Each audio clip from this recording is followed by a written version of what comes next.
දැන් ඇහුණ සින්දුව තමයි මම දාන්න එක කරපු අලුත්ම සින්දුව. ඉතින් මම අද ඔයගොල්ලන්ට පෙන්වන්න හදන්නේ ඒක හැදුනේ හැටි කොහොමද කියලා. ඉතින් මම මේ සින්දුව ඉස්සෙල්ලාම හදන්න පටන් ගත්තේ මේ වගේ ගිටාර් කෝඩ් එකක් එකකින්. ඊට පස්සේ මේකට අපේ ප්‍රකාශ් තව එඩ් කරා ගිටාර්ස්.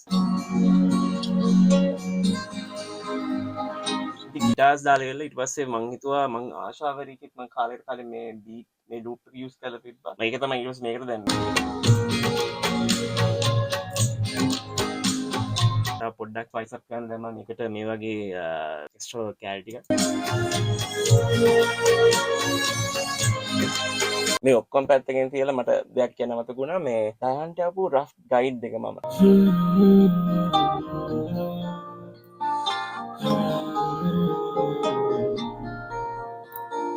ඉතින් ඔයගොල්ලෝ අහපු ඩමි එක තමයි හැදිලා අන්තිමට මේ තියෙන්නේ.